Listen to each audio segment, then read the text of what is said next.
Good morning. Good morning. Happy Friday to those who will tap into this live recording. I'm get myself all set up here. In this live, I'm going to answer some questions, and of course, I'm going to live trade execute.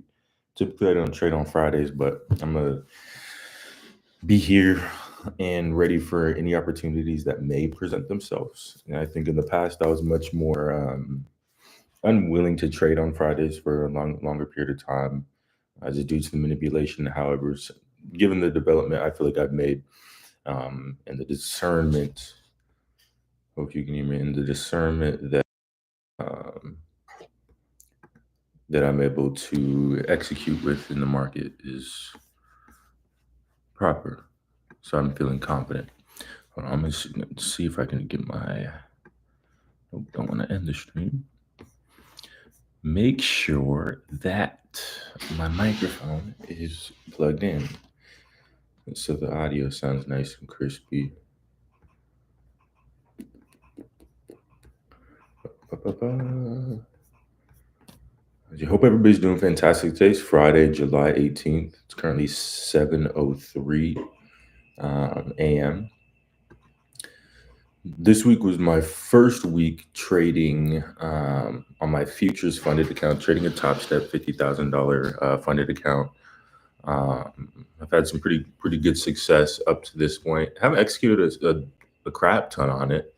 I've executed 5 trades in total, which I'll show the stream here in a sec. I've executed 5 trades in total. 2 of them were just dummy trades that I took. Of course, I took those dummy trades with my sentiment and the intention to pull a little bit out, which I did, a little bit. You could say. Furthermore, 2 days ago, not yesterday, but Wednesday, I executed 3 trades.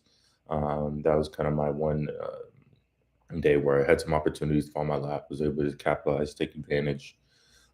Yesterday, put myself in one position, ended up exiting that position due to the probability of the market turning around given where I was at. So I took what little bit of profit that I was in my trade out of the market. The market did, in fact, continue to go in my direction, a pretty good amount.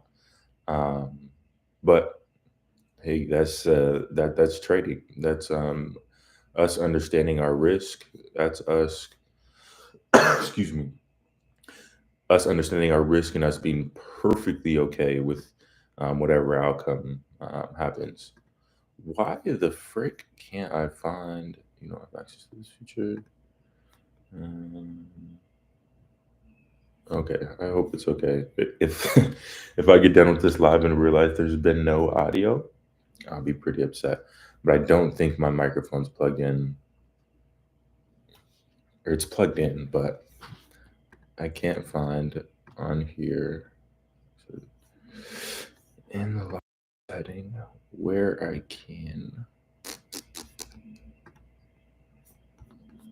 adjust the mic output.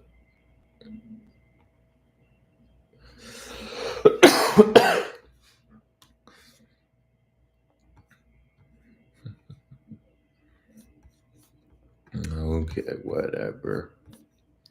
Call it good. Like I said, I hope by the end of this live there's at least some audio.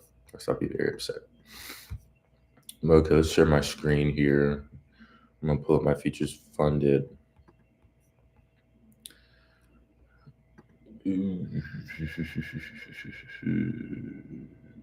Yes, I'm gonna pull up that window, my Chrome window. Hopefully you guys can see what I'm seeing. Yes, you can. I think you can. Okay. Is it ever too early for soda water? There's nothing like a soda water to just fire you up in the morning.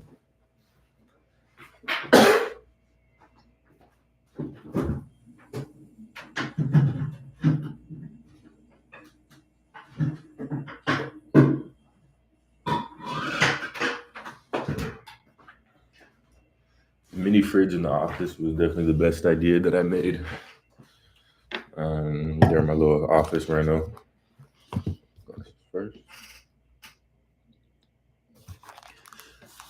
mini fridge is so clutch.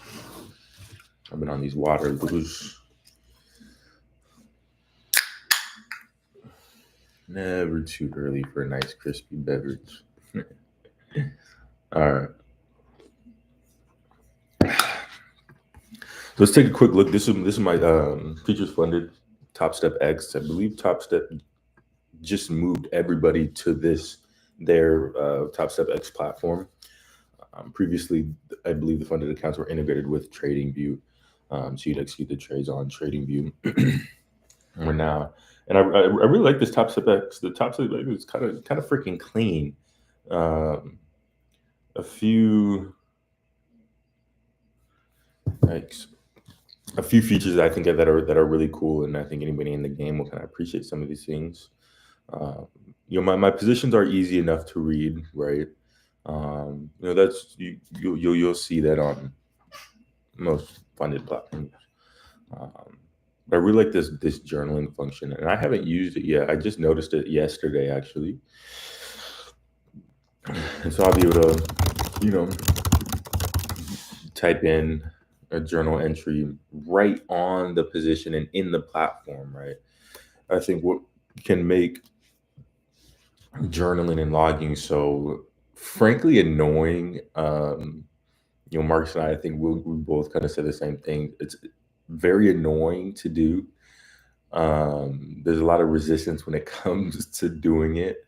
We both certainly understand the value of doing it. For me, anytime I lean into that process, really reflecting and journaling, because what journaling allows us to do is properly reflect, right?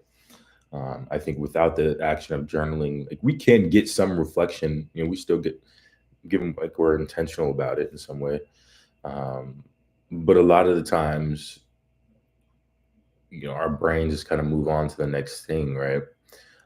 So without us even knowing it, it's just gone. The reflection on that position, on that time period, is just gone. It's just not the same as it was, right after or during that position.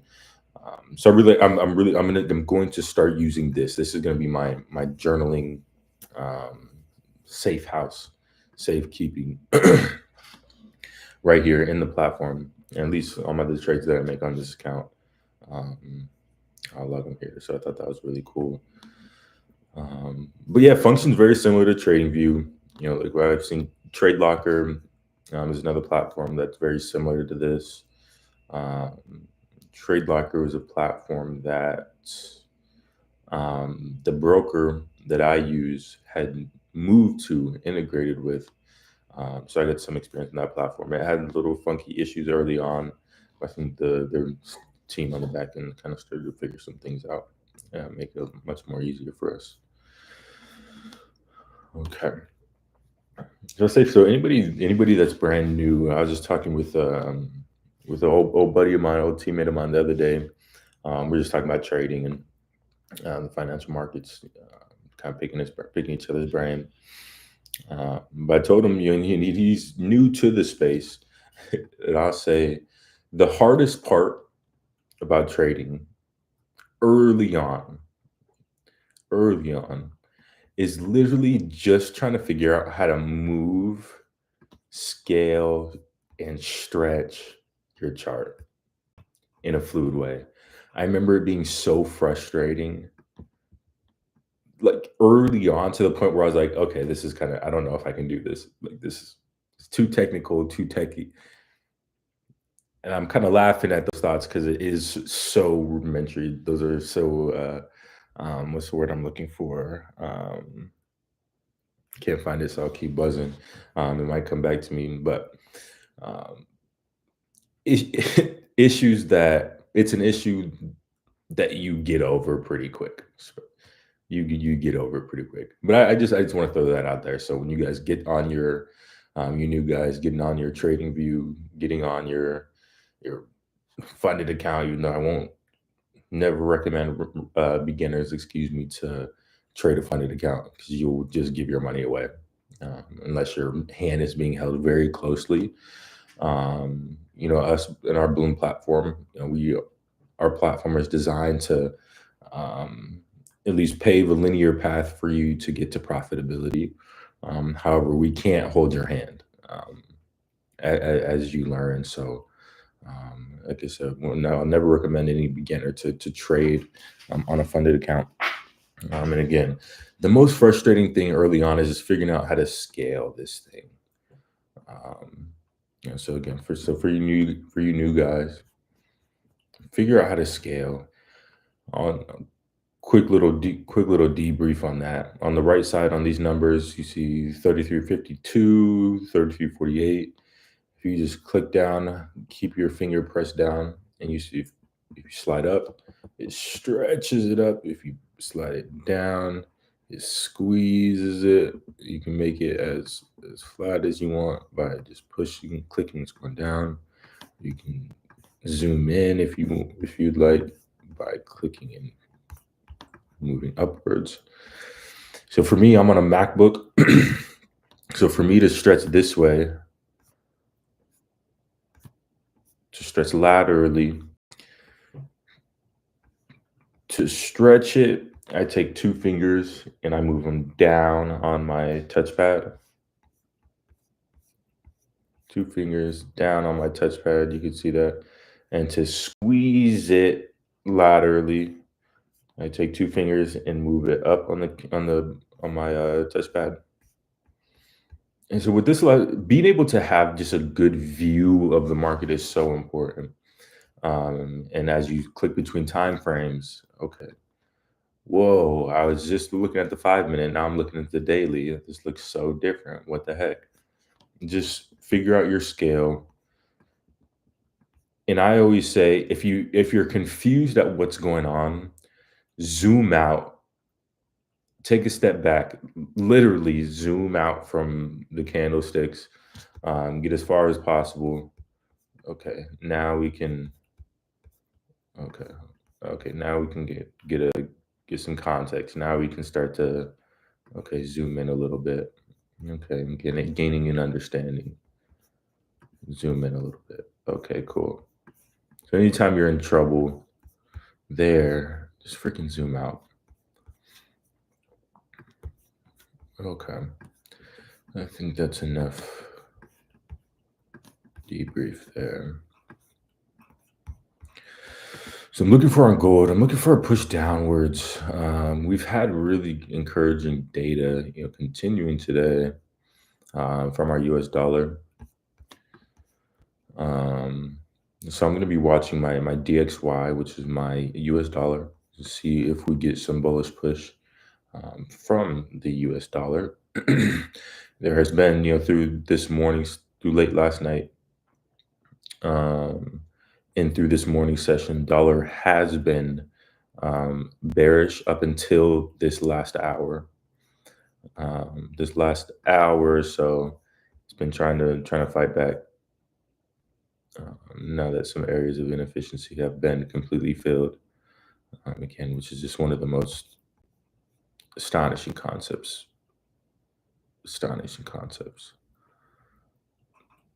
Yeah, I can get down that whole rabbit hole, but I'm not going to. Let's see if I can fit it into the relevancy of this call.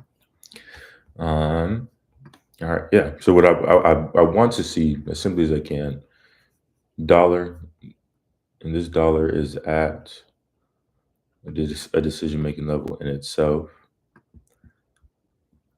You can see it facing some resistance. Excuse me. You can see the decision-making level acting as support for a price here on our dollar 5-minute time frame.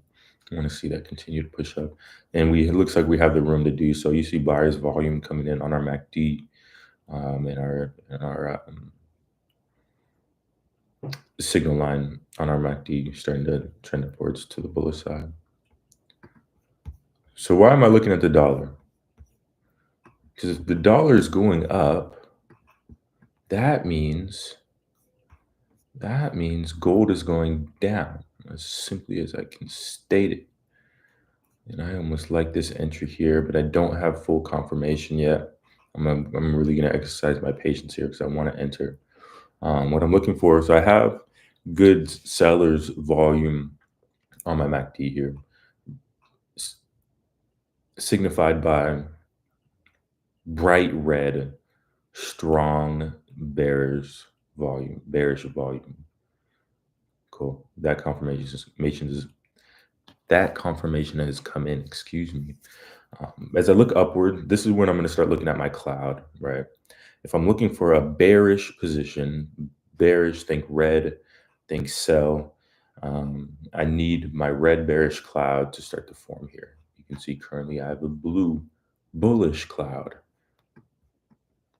As you can see, that cloud changes colors. So I'm looking for that red bearish cloud to form. And then if you look at this white line here, this is called my lagging line or my patience line. I just love that term. Marcus coined that term. Patience line provides us that cue. Okay, patience line, patient. Let's be patient for that confirmation to come in. I need my patience line to get below price and below the cloud. All right. Again, the more of these factors I have in place in the data we've collected, all that does is just make our trades less risky. We're still going to lose.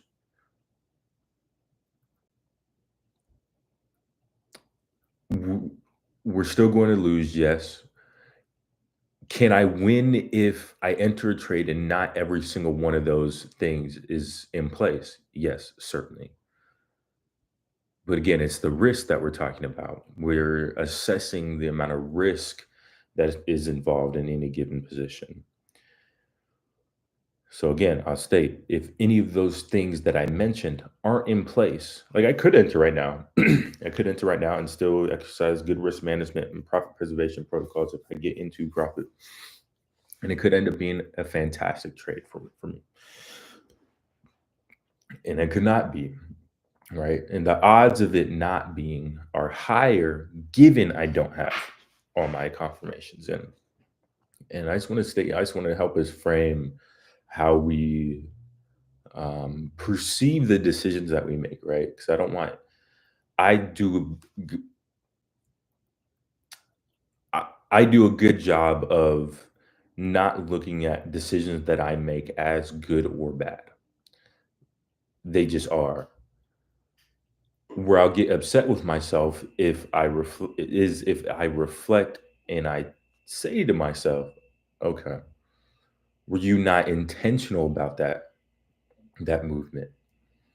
What kind of emotions were you feeling in that movement? Particularly, was that a decision or a move made out of an imbalance in my emotional control? Right. I want to make all my decisions from emotional baseline. Win, lose, big lesson, something crazy. I just want to float right through the middle, no matter what happens. That allows me to just and again, I mentioned being very good at not assessing decisions that I make as good or bad.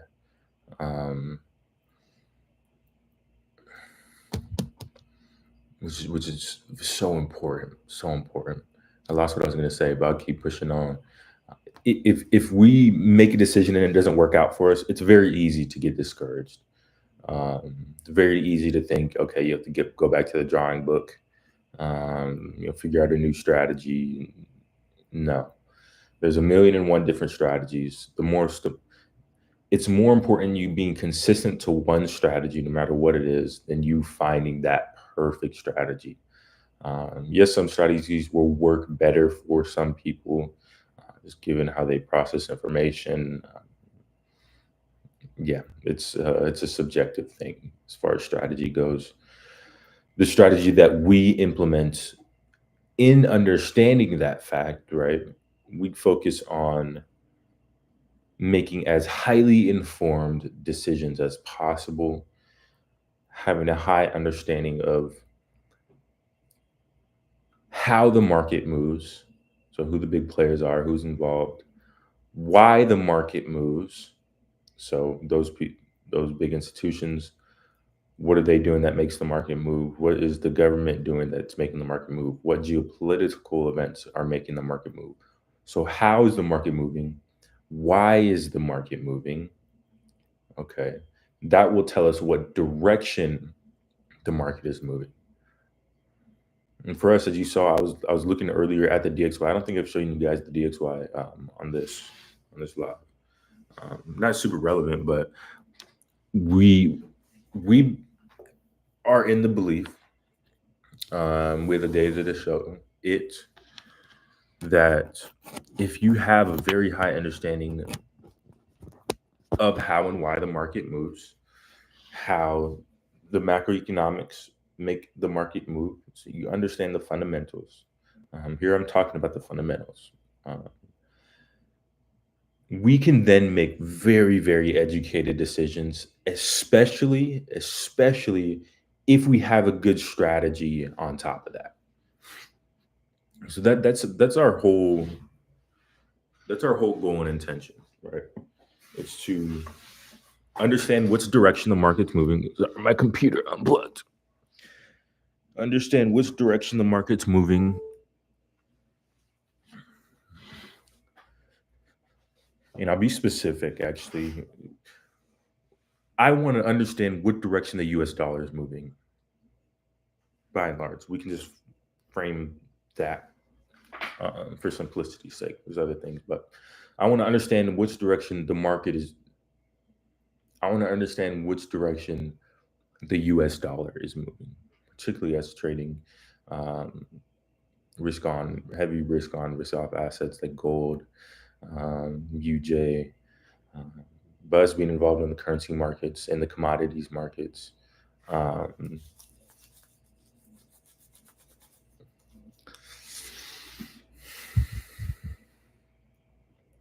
Having a high understanding of what the US dollar is doing will allow us to make very, very educated decisions on those commodities and currencies.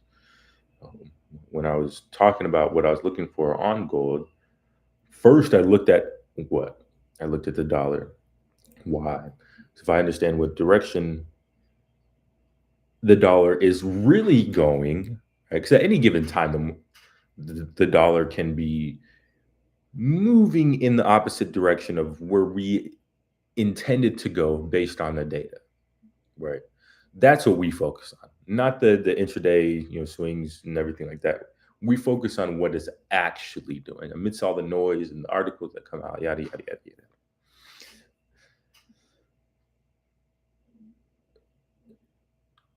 So if I hold the sentiment that okay, U.S. dollar push upwards off of strong economic data prints from this week, I'm gonna do analysis of what's coming next week, kind of see what some of the forecasts are. 'Cause I think looking at the forecast is just as important as looking at the actual when it comes out. Hence, if you look at our core retail sales the other day, look at the forecast based on the previous, and what that did to the market. Awesome. Okay. So again, I'm looking for my gold to go down. Still need my confirmations to continue to come in. Lost a little seller's volume here. But this is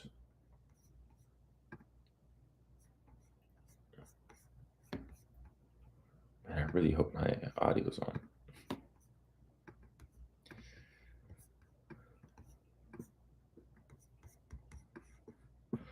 And I want to start. So I've only had this futures funded account for, like I said, a handful of days now. But certainly want to get into. I want to get into some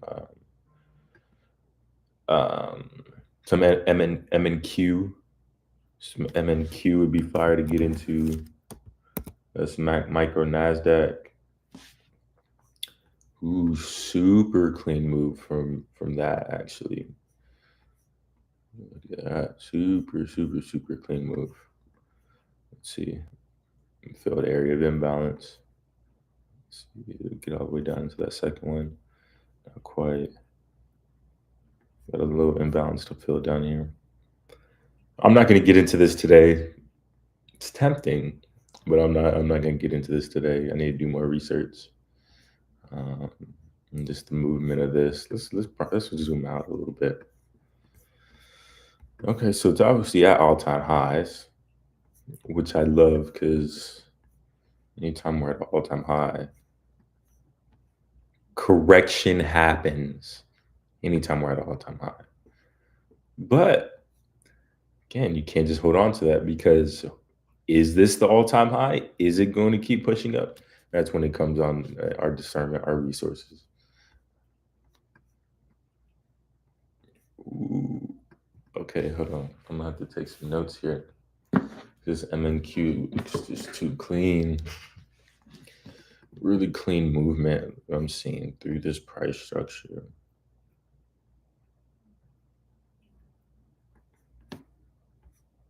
I just want to make sure this all-time high looks like it. All-time bullish asset. Welcome to the United States. Okay. Man, I love this. This looks clean, boy. Areas of inefficiency. Just wait. Oh man. Yeah, I'm gonna be in on this. That's for sure. That is for sure, my friends.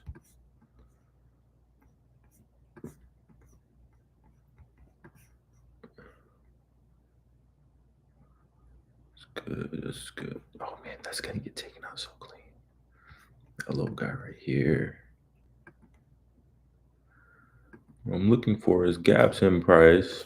Like I said earlier, I'm not going to really get into our areas of inefficiency and some of the technical things that we look for. However, it won't stop me from me tell you what I'm looking at. Oh man, dude. This is nice. This is super nice. Super nice. I'm loving the way this is looking.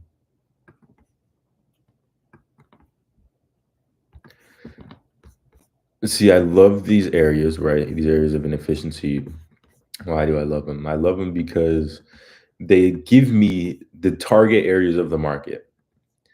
The market always wants to seek balance. So anytime it unbalances itself, I'm gonna reframe that. I wanted to finish the line. Anytime something happens that unbalances the market will then always want to rebalance itself. I hope we can make sense of that.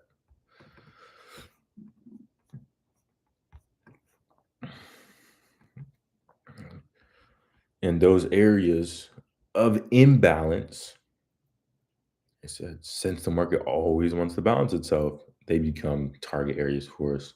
And we know with certainty, and anytime you can have something with certainty in this space, you take it, you put it in a lockbox, um, and you chain it to your body as best as you can.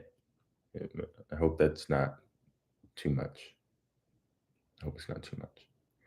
But anytime you can have something with certainty in this market, you hold on to it for dear life.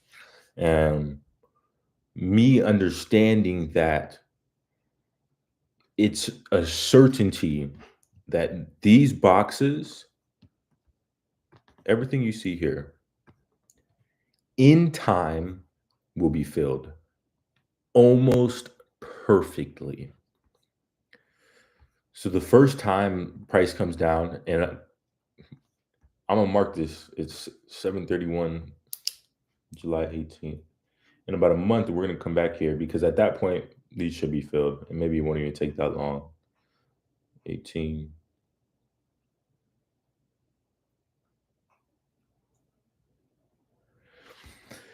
Yeah, I'm marking that down just because I'm gonna make a video about it. Because when price comes down to fill this area, it's going to wick right at that edge initially.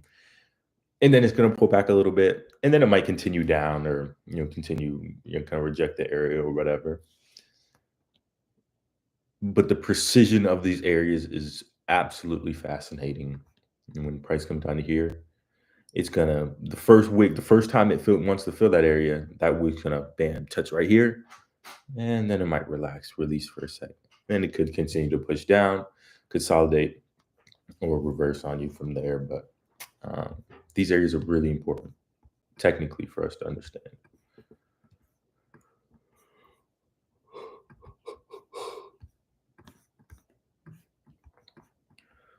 I'm gonna let this MNQ keep doing its thing, man. I gotta get in on this. MNQ. I'm really hoping that. See, I need to do research just on how much the contracts are. So I don't want to fucking get in there and if my contract size is too big, maybe I'll just go in there, go in. Where's my cloud? What the fuck happened to my cloud, guys? Excuse my language. What the fuck is going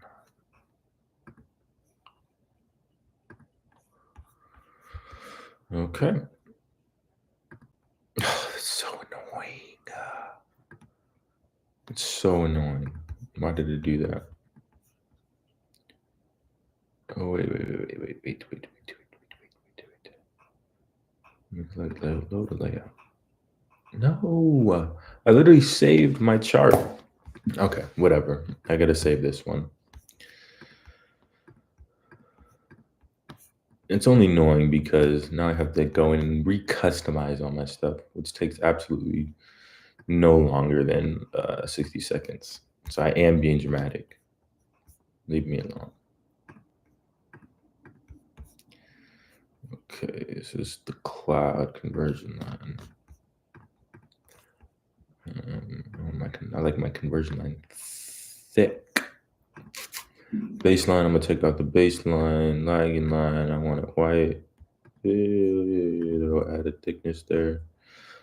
Span A, I like my span A blue.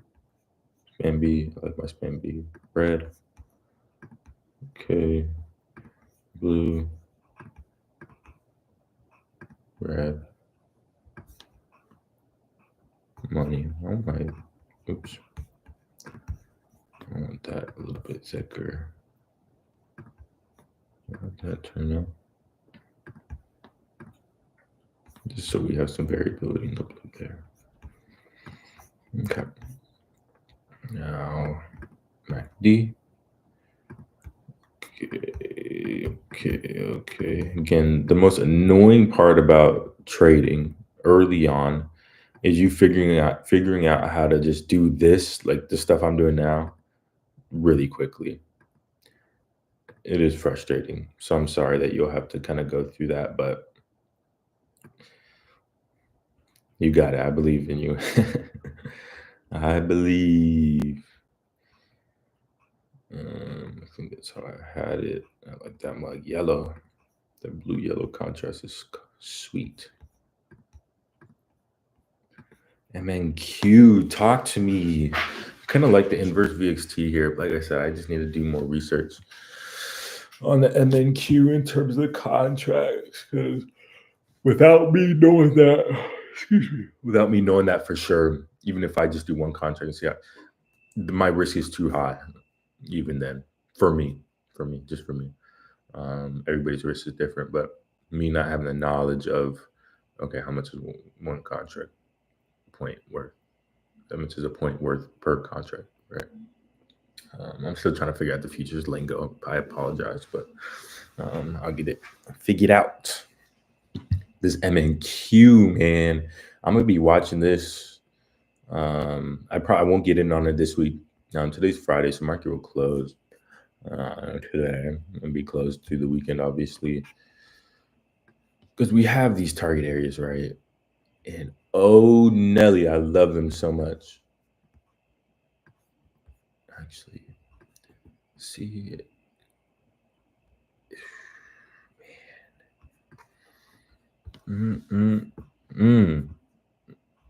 It's got some imbalance right here. I gotta put this one in. This one here. Good magnitude there.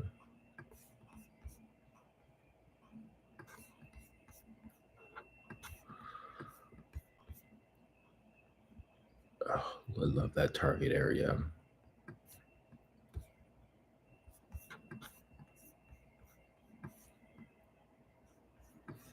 Even down here, plus the liquidity grab possibility here. It's just, oh, it's gorgeous. It's gorgeous. Define that as an OB. Man, I love this NQ. This is my first time really looking at this.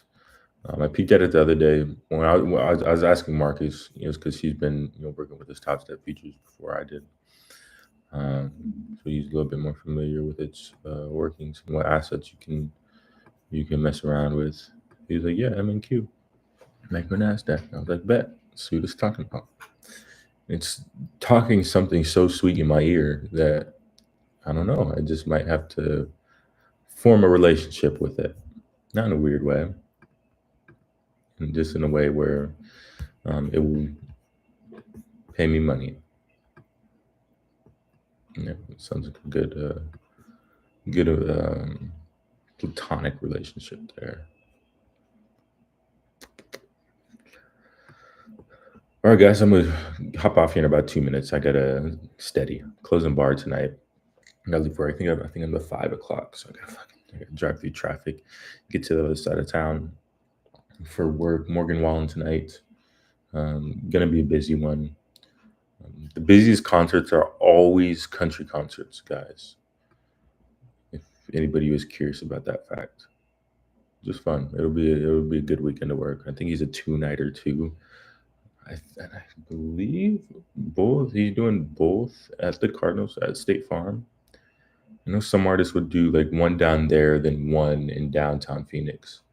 Cardinal Stadium, State Farm is over in the West Valley. Oh, we'll see. If I had to guess, he's doing them both at State Farm, similar to what Taylor Swift, Beyonce did. But I don't know. He's not that big. I mean, he's big, massive artist, but not Taylor Swift, Beyonce big. At least I don't think. I don't know. I don't care too much. But it's gonna be fun night to work. Yeah, gonna get some DAT studying in. Gonna exercise some Feynman technique on some biology concepts today. That's gonna be fun. Gonna continue to work through my organic chemistry reactions. Then I'm gonna do a power 90 minutes. It was power hour, but we're gonna do a power 90 today. Power 90 of PAT and QR. 60 minutes of PATs, 30 minutes of QR, just to stay fresh. Test is in about 3 weeks, so it's time to get going. All right, guys. So ending here on MGC Micro Gold. Didn't get that move. Remember, like I said, we had that strong volume come in, but my other confirmations weren't there yet. I didn't have my bearish cloud, and my lagging line still is not underneath the cloud. With that, I know I didn't get to any questions today. I had a whole list of questions I wanted to get to, but this MNQ kind of took up the last 20 minutes of this call, this live, which I apologize. But of course, this live will upload. And when we do these things, we don't look at there's. I need to do better actually looking at the chat while I do these, but I don't care if there's 2 people on now, 1 person, 0 people, 5 people, 10 people. The information and the value that we provide in our sessions and our live sessions, I can promise you is distributed in a certain way. If you tap into so many other different communities, trading education platforms, certainly there's folks out there, educators out there that do this really, really well. We're one of those. There's so many out there that don't do it well and don't give you the right guidance to make this a skill that scales with time, right? I think that should be the whole goal with this thing. Something that the longer we do it, the more and more money we'll be able to make, and the more we'll be able to understand our risk management, capital preservation, be able to diversify from there. We want to make sure this scales with time. That's our whole goal. So I just want to leave us with that. I appreciate anybody that tune into this, will tune into this. We greatly appreciate you guys. Not yet. I don't want to do that. I want to end my screen share. We greatly appreciate each and every one of you guys who is subscribed to us. If you're not subscribed to us and you come across us, consider shooting us a subscription. Free, zero cost way to support us and our channel. Through Q3, Q4, we're just keep pushing out as much value and content as we can on our YouTube channel, and that will include these live sessions. Whenever Marcus and I get a free morning, feel like flipping on the camera and talking for everyone. So with that, appreciate you guys. Hopefully at some point this live recording will have 100 million views because of the value that is contained in it, along with everything else. But hey, appreciate it. Goodbye, guys. We'll see you in the next one.